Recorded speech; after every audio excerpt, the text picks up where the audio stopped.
Welcome to another edition of HorseCenter, everyone. I am Brian Zipsy, and as always, I have the great pleasure of being joined by my co-host to the East Coast. That's Matt Schiffman. How are you today, Matt? I'm great, Brian. I'm sitting here at the top of the stretch at the racetrack, and couldn't be a better setting. I'm jealous, Matt. You look like you were in a great spot there. Mornings at the spa. Enjoy. You're going to be there for a few more days, so enjoy every minute, my friend.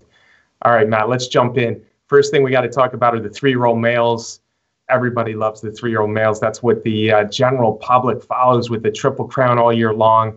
Now they want to see how the Triple Crown horses do later in the year. We were treated to a good one down on the Jersey Shore, Matt, yesterday in the Haskell Invitational. Coming in, it was a field of nothing but graded stakes winners, and the race did not disappoint. It certainly didn't. Graded stakes winners, Kentucky Derby winners, Irish War Cry, the New Jersey hometown favorite with Timeline. What a race. There was speed, and there were closers, Brian.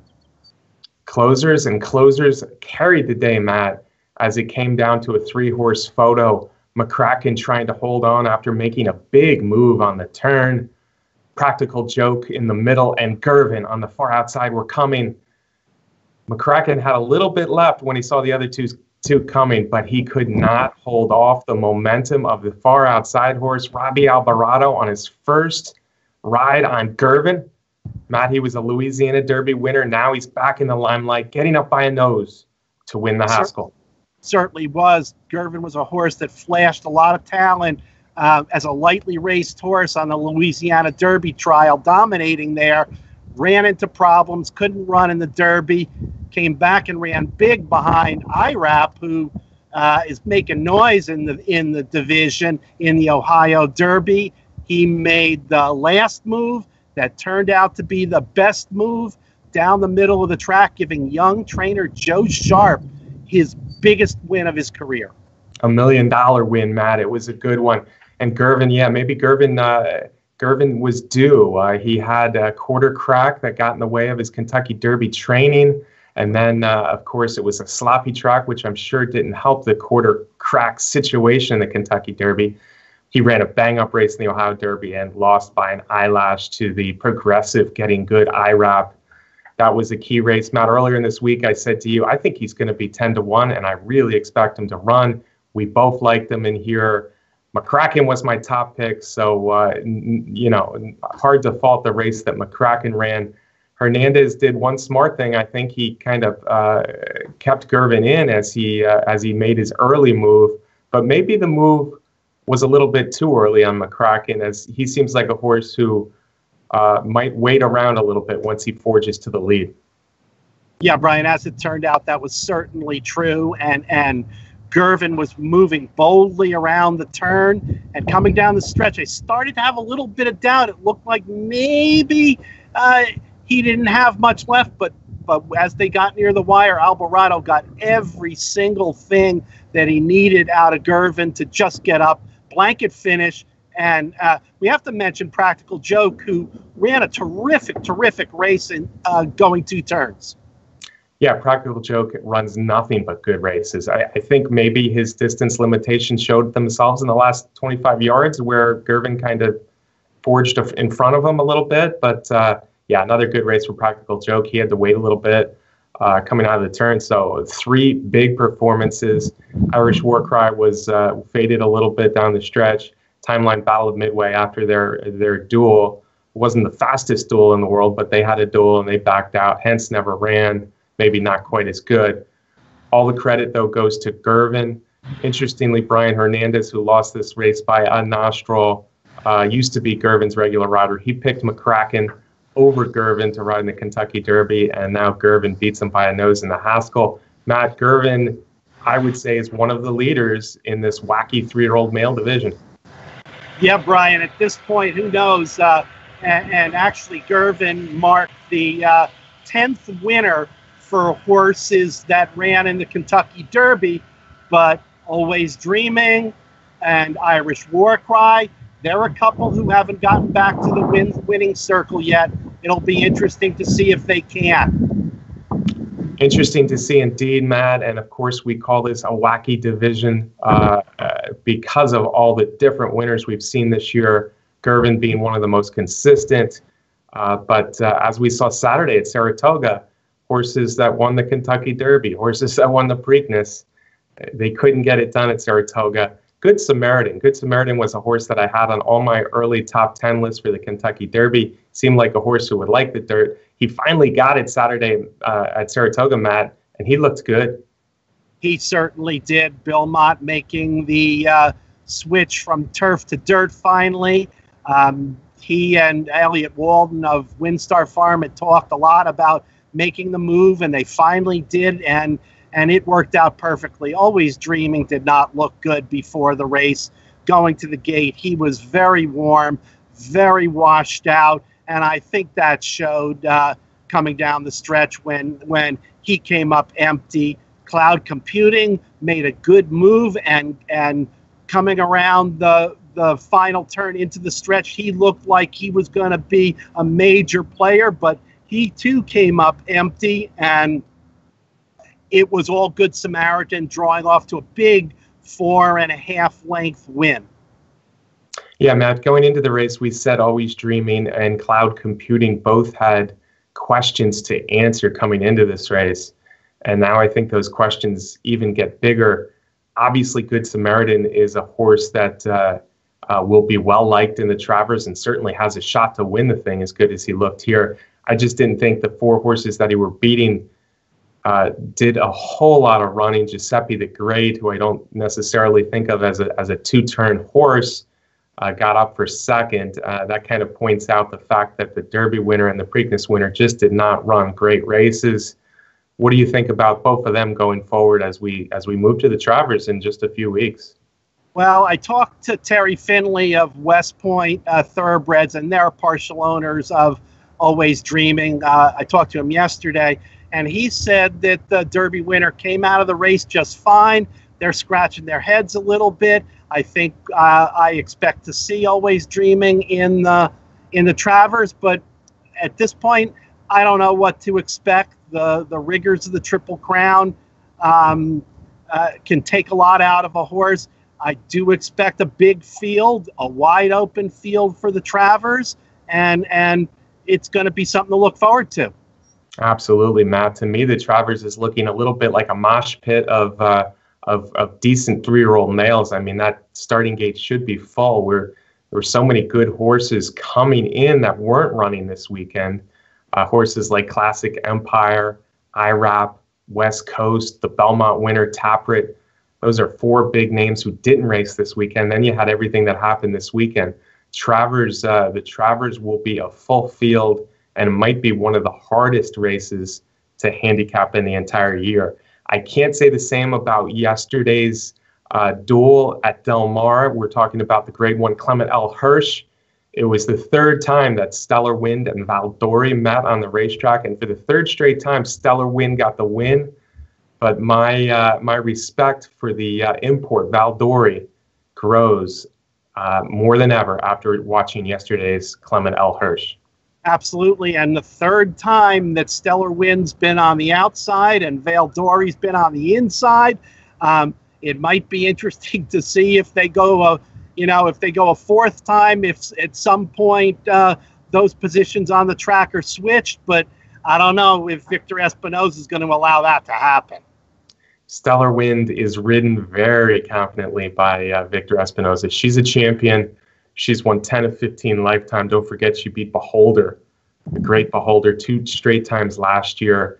This year she's 3 for 3. None have been overly easy, 2 against Valdori, but all were Grade 1 races. Stellar Wind proves her class once again.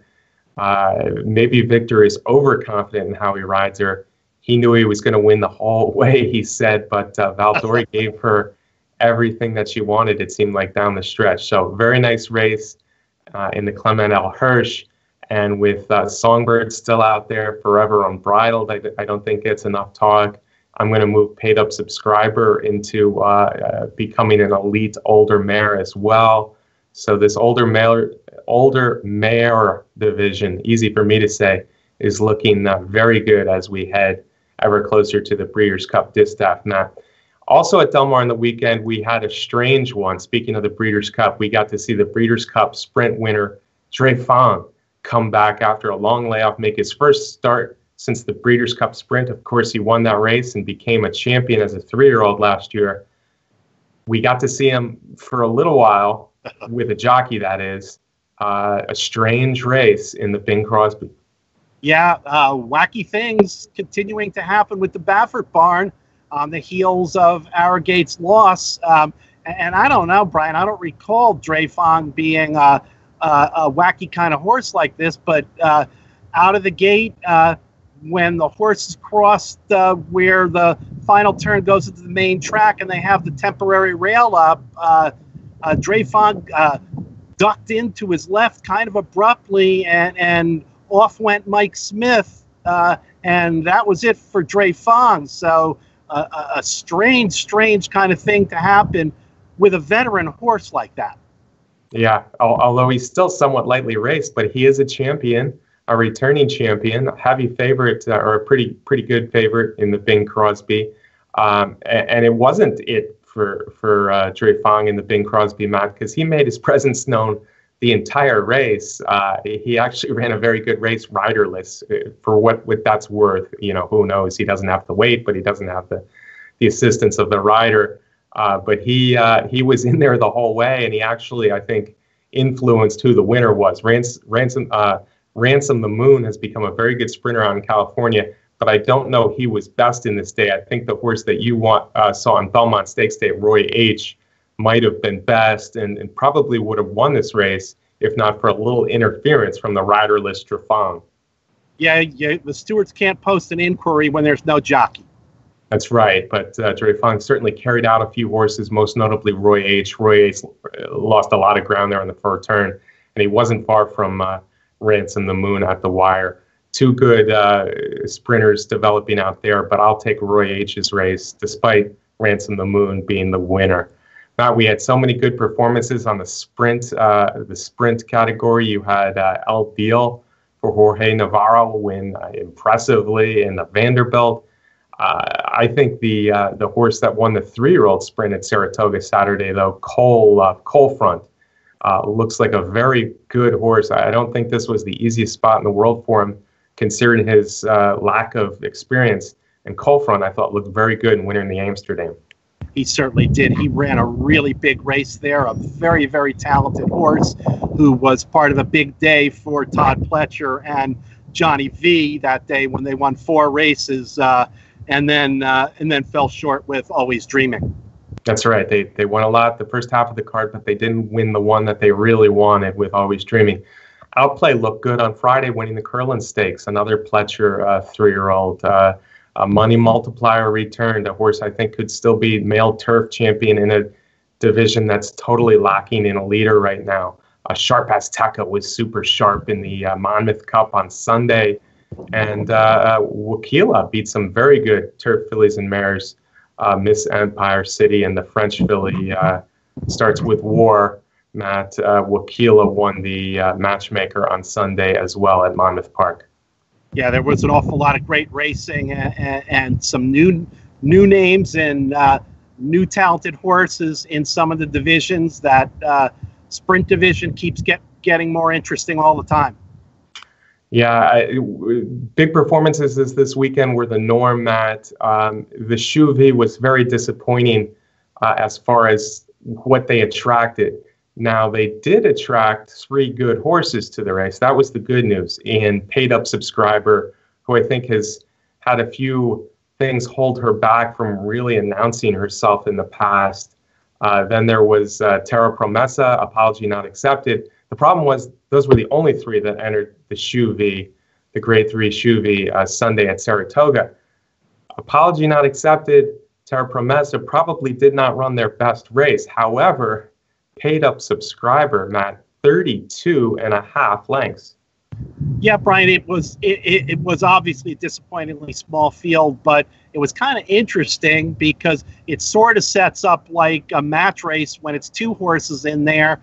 And in those kind of situations, you want to try and take control of the race as early as you can and paid subscription certainly did that. Going around the turn, into the turn, paid subscription. She took control of that race and just drew off. And then the other riders didn't really persevere much after that. It's a 3-horse race, Matt, but I think paid up subscriber, like I said, she was getting good last year. I think she had a little trouble here at Churchill. Then she ran into Songbird and ran well at Belmont Park. I think paid up subscriber is announcing herself as a really, really good horse. She's now a Chad Brown trained mare. And I think, like I said before, she fits with the strong older mare division. Speaking of big performances, Matt, let's go across the pond because there was a big one at Ascot.